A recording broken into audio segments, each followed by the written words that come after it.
So let's talk about the top 5 mistakes that people make when they first start meditating.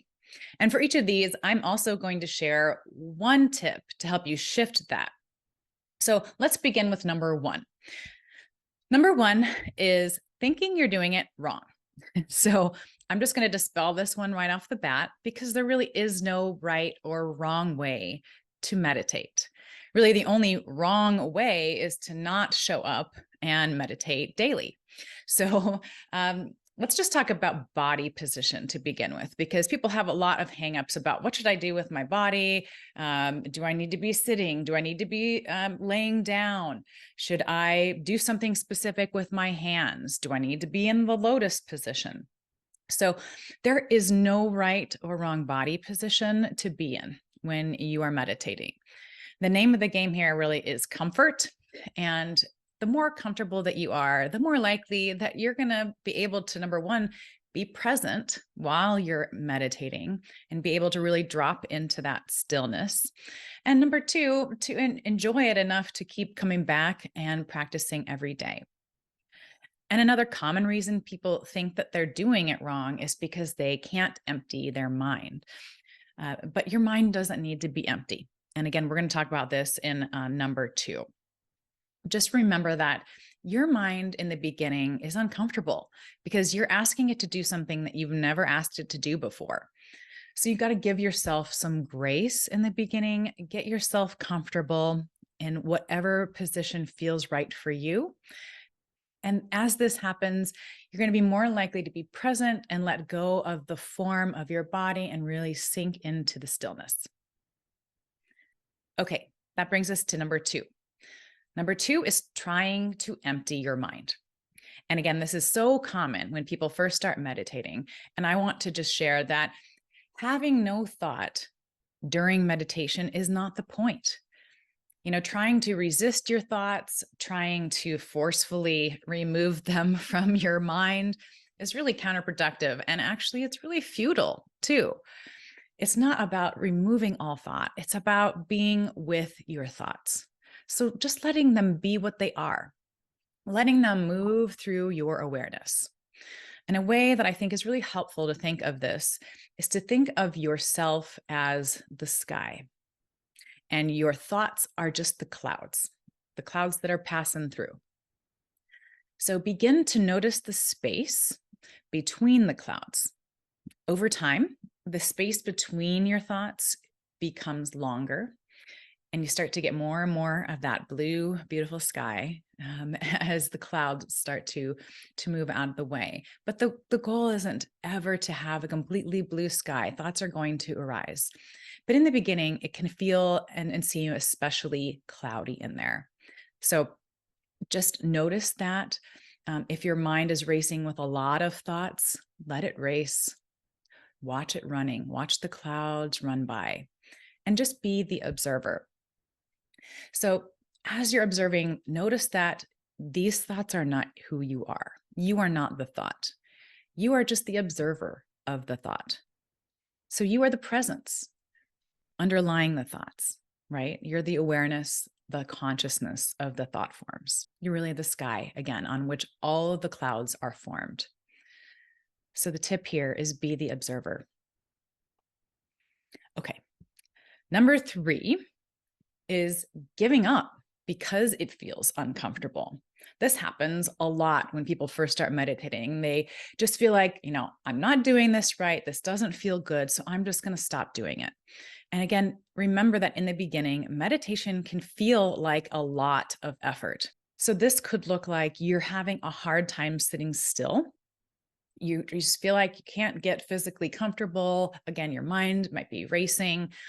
Or maybe even what starts to happen is that some thoughts are coming up that you just don't really want to deal with, right? They feel uncomfortable. And as a result of that, you could even get emotional.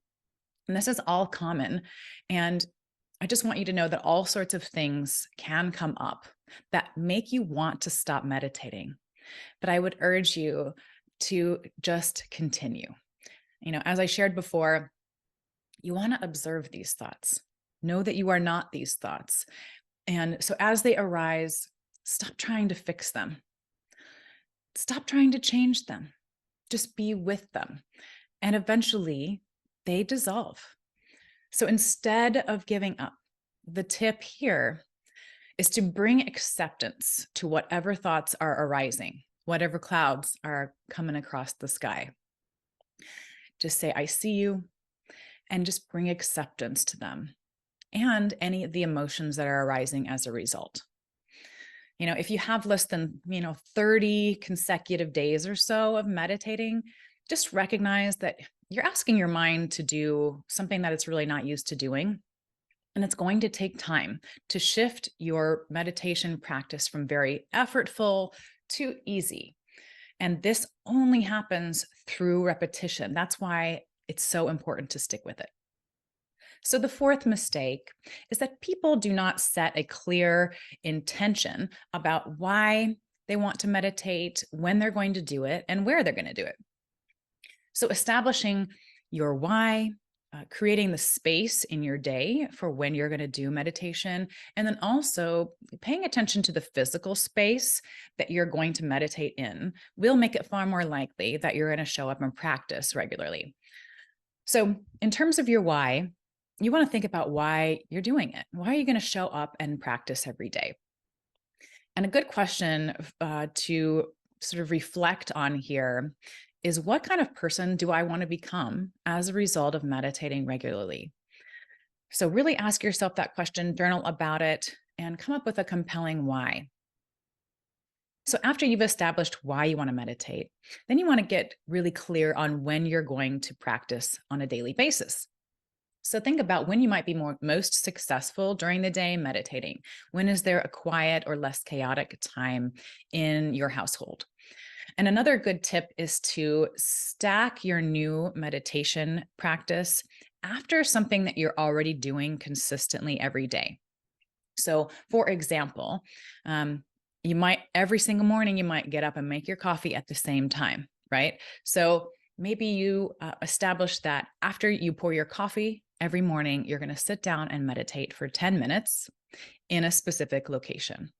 And that brings us to the third tip here, is to know where you're going to do your meditation practice every day.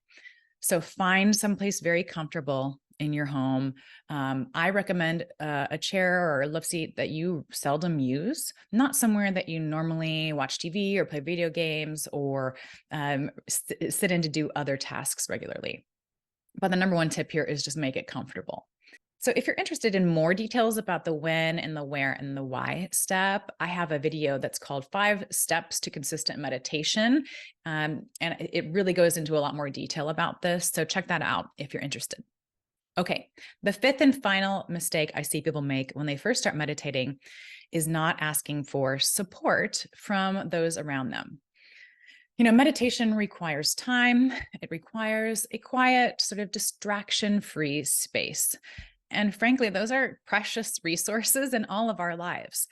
So the time can be found, the quiet can be found, especially when you ask for support.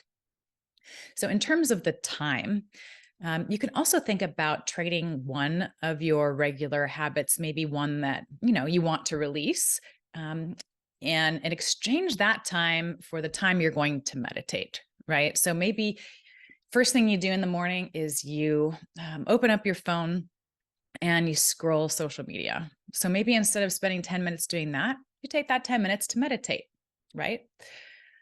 This is a tip that a lot of people use that I know. So I wanted to share that because I think it's really a really good idea. And also in terms of the quiet space, this is really where you got to get everyone on board in your household. So share with them your time and your location, and then ask them to keep that space for you. Hold that space quiet and free of distraction for you. And while you might not be able to stop your neighbors from distracting you, other noises can come in, and you can also just let the noise pass, right? Just as you would letting the cloud pass a thought across your awareness. So I hope this was really helpful for you, because cultivating a consistent meditation habit is so beneficial for our mental health and our physical health and our spiritual health as well. So if you liked it, don't forget to hit the subscribe button, and you can keep up to date on any of the new videos that I publish on a weekly basis. And if you're interested in learning more about the 5 steps to consistent meditation, check out that video as well. All right, I'll see you next time.